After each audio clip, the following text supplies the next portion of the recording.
Assalamualaikum warahmatullahi wabarakatuh. Bapak dan Ibu guru, saya akan memberikan sedikit tutorial tentang bagaimana melakukan penginputan nilai di aplikasi e-rapor. Nah, sekarang setelah operator mengirimkan link, maka setelah kita mengklik link yang sudah ada, maka tampilannya akan seperti ini.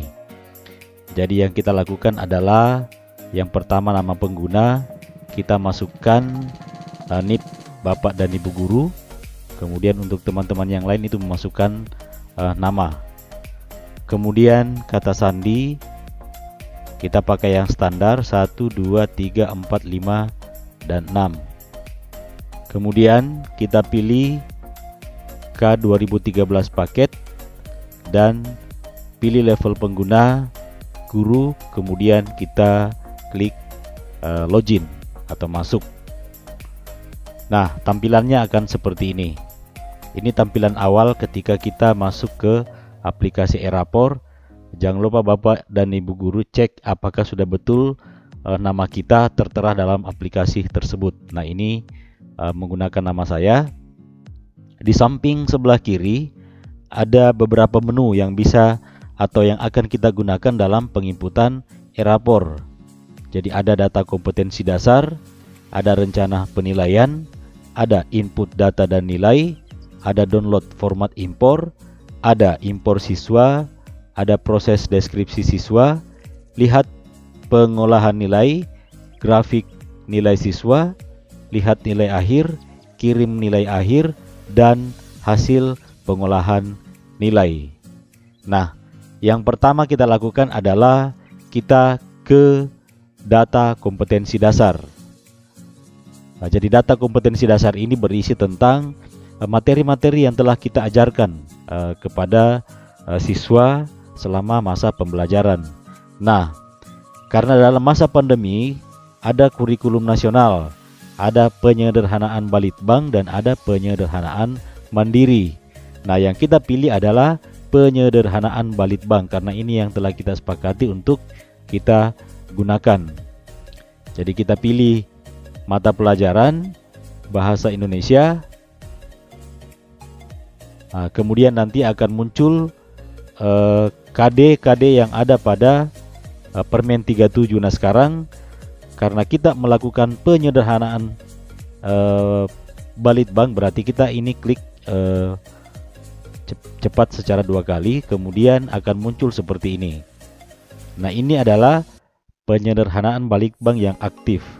Nah, sekarang ketika kita ingin mengecek, kita harus cek satu persatu mana kira-kira KD yang ada di semester 1 dan mana KD yang ada di semester 2 sesuai dengan lampiran Permen 519 yang telah dibagikan sebelumnya. Nah, setelah ini ketika ada yang ingin Bapak dan Ibu guru edit, Bapak Ibu bisa edit di bagian edit kompetensi dasar. Contohnya, saya klik edit. Kemudian klik bahasa Indonesia. Ini disesuaikan dengan mata pelajaran Bapak dan Ibu. Kemudian kita klik penyederhanaan Balitbang. Makanya dalam hal ini kita bisa melakukan pengeditan terhadap KD yang ada. Ya. Nah, misalnya ini KD pertama, dalam KD yang telah kita lihat bahwa KD 31 ini ada di semester 1. Tetapi ketika KD tersebut ada di semester 2, berarti kita klik kemudian kita ganti dengan semester 2. Kemudian setelah kita melakukan pengeditan, kita klik paling ujung kanan bawah, simpan. Berarti kompetensi dasar telah sesuai dengan apa yang sudah kita ajarkan. Kemudian berikutnya, setelah data kompetensi dasar selesai, kita ke rencana penilaian. Rencana penilaian yang pertama, rencana penilaian pengetahuan. Nah, kita klik, kemudian kita pilih kelas. Misalnya kita mengajar di kelas 7A, kemudian mata pelajaran bahasa Indonesia, dan berikutnya kita pilih jumlah penilaian. Misalnya saya memilih satu jumlah penilaian. Nah, kemudian akan muncul seperti ini.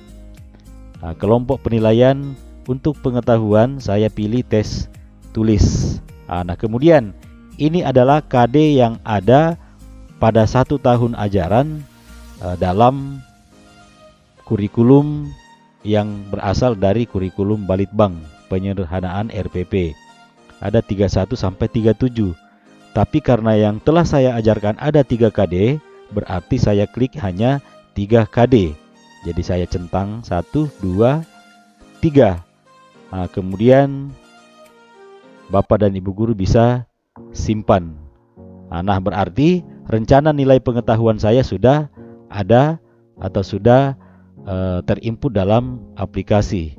Nah, sekarang ketika kita mengajar di kelas yang paralel kemudian berbeda kelas, untuk mempersingkat waktu kita bisa melakukan copy rencana pengetahuan. Artinya perencanaan yang kita lakukan di kelas yang satu bisa kita copy ke kelas yang lain. Misalnya ini kita klik copy rencana pengetahuan, kemudian kita pilih kelas asal perencanaan, kemudian pilih mata pelajaran bahasa Indonesia.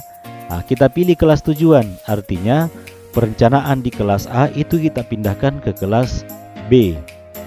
Nah, karena saya kebetulan hanya mengajar 2 kelas, kemudian kita pilih copy data rencana pengetahuan, kita klik OK. Nah, berarti rencana pengetahuan saya sudah tercopy atau sudah berpindah ke kelas yang lain. Nah, berikutnya rencana nilai keterampilan. Jadi ini cara kerjanya hampir sama. Nilai keterampilan, pilih kelas 7A, kemudian pilih mata pelajaran, kemudian pilih jumlah penilaian. Nah, jumlah penilaian ini sebaiknya hanya 1. Jenis penilaian praktik. Kemudian ini juga muncul ada 7 KD keterampilan, tetapi saya telah mengajarkan 3, berarti saya hanya pilih 41, 42, dan 43. Kemudian saya klik simpan. Nah, secara otomatis rencana penilaian keterampilan saya sudah tersimpan di kelas 7A.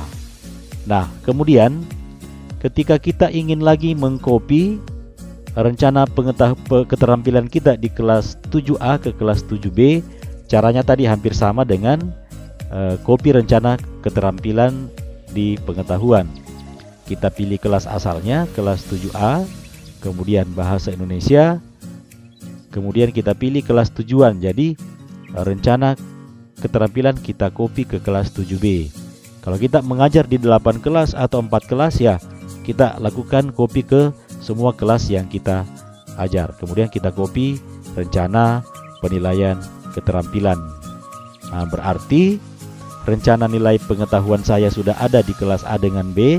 Rencana keterampilan saya juga sudah ada di kelas A dengan B. Berikutnya kita pilih KD butir sikap spiritual. Nah, KD ini sikap spiritual, kita pilih kelas 7A, kemudian kita pilih mata pelajaran. Nah, akan muncul butir sikap spiritual yang akan kita pilih. Misalnya kita pilih berdoa, kemudian memberi salam, kemudian bersyukur kepada Tuhan, kemudian mensyukuri kemampuan, bersyukur ketika melakukan sesuatu, berserah diri, dan bersyukur sebagai bangsa Indonesia. Jadi kita pilih beberapa sesuai dengan yang kita nilai pada saat pembelajaran daring. Nah, kita simpan rencana penilaian spiritual kita. Nah, setelah kita menunggu aplikasi, kemudian kita klik OK. Nah, tadi sama, ketika kita ingin melakukan atau mengcopy rencana penilaian sikap kita, itu sama caranya. Kita copy, kemudian pilih kelas 7A, mata pelajaran Bahasa Indonesia, kemudian pilih kelas tujuan 7B, copy data rencana penilaian. Nah, berikutnya kita ke pilih KD butir sikap sosial. Nah, sekarang ini adalah penilaian tentang nilai sikap sosial. Kita pilih kelas sama yang tadi, kemudian kita pilih mata pelajaran. Nah, akan muncul penilaian sikap sosial. Kita klik mana yang akan kita pilih untuk kita nilai. Nah, misalnya saya pilih semua butir sikap sosial. Simpan, kemudian klik OK.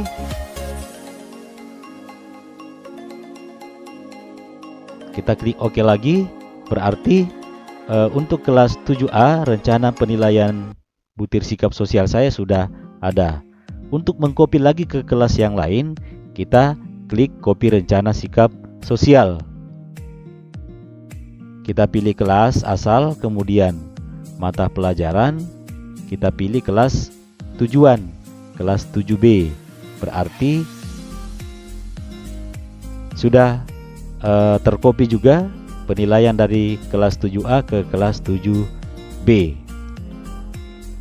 Nah, berikutnya kita pilih bobot, PH, PTS, dan PAS.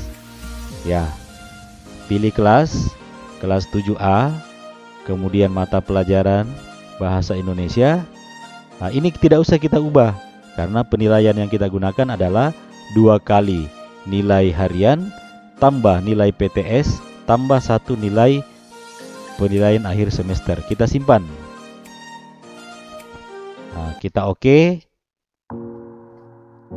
Nah, kemudian kita juga bisa mengcopy rencana bobot dari yang sudah kita masukkan di kelas 7A. Kita copy, pilih kelas asal 7A, kemudian pilih mata pelajaran Bahasa Indonesia, pilih kelas tujuan kelas 7B. Nah, kemudian kita copy rencana bobot, PH, PTS, dan PAS. Nah, sekarang rencana penilaian kita sudah selesai. Saya mengajar di kelas 7A dengan kelas 7B. Ya, kemudian kita ingin menginput data dan nilai. Kita bisa menginput secara langsung, kita pilih input data dan nilai. Kita input nilai pengetahuan langsung, kita input nilai remedial langsung, input nilai keterampilan, spiritual, sosial, dan PAS secara langsung ke dalam aplikasi. Tampilannya seperti ini. Kita pilih kelas 7A, kemudian mata pelajaran, kemudian penilaian pertama. Nah, akan tampil seperti ini. Kenapa dia ada 3? Karena ada 3 KD yang dinilai pada semester ganjil ini. Jadi caranya kita isi langsung. Misalnya dia dapat 80, kemudian 80, dan seterusnya. Kemudian setelah kita melakukan sesuatu, kita melakukan simpan di pojok kanan paling bawah. Nah, berikutnya ketika kita ingin mendownload format impor, artinya kita ingin mendownload penilaian kita kemudian diisi secara offline, itu bisa. Nah, sekarang misalnya kita pilih kelas 7A. Nah, kemudian kita pilih mata pelajaran Bahasa Indonesia. Nah, saya bisa mendownload format penilaian yang ada. Jadi caranya adalah klik, kita bisa pilih daftar download format kosong, download format edit. Sebaiknya kita pilih download format edit. Nah, misalnya kita download yang pertama tentang penilaian harian. Nah, itu sudah terdownload. Kemudian kita ke nilai keterampilan. Di bagian kiri ini sudah terdownload. Kemudian kita ke spiritual. Kemudian kita download ke sosial. Kemudian kita download ke nilai PAS dan PTS. Nah, sekarang sudah ada 5 penilaian yang akan kita isi. Nah, sekarang setelah di-download, kita cari di bagian download dari PC atau laptop yang kita gunakan. Nah, kita cari bagian download, berarti di bagian download ada ini. Nah, ini bisa dibuatkan file supaya nanti pada saat kita mengimpor itu kita bisa dimudahkan. Jadi kita cut, kemudian kita buatkan satu folder, misalnya kelas 7A. Nah, kelas 7A, kemudian kita paste di sini. Nah, berarti nilai kita sudah aman, kelas 7A, yang pada saat setelah kita isi kita bisa impor langsung ke dalam aplikasi. Oke, jadi untuk sementara sampai di situ saja untuk tahap yang pertama, sampai download format impor. Semoga Bapak dan Ibu bisa paham. Nanti pada tutorial berikutnya kita lanjut kepada bagaimana cara mengimpor nilai siswa dan seterusnya. Nah, jangan lupa Bapak Ibu, ketika telah merencanakan atau keluar dari kita ingin berhenti untuk melakukan pengerjaan, kita melakukan logout atau keluar dari aplikasi. Jadi saya kira seperti itu. Selamat mencoba dan selamat bekerja. Assalamualaikum warahmatullahi wabarakatuh.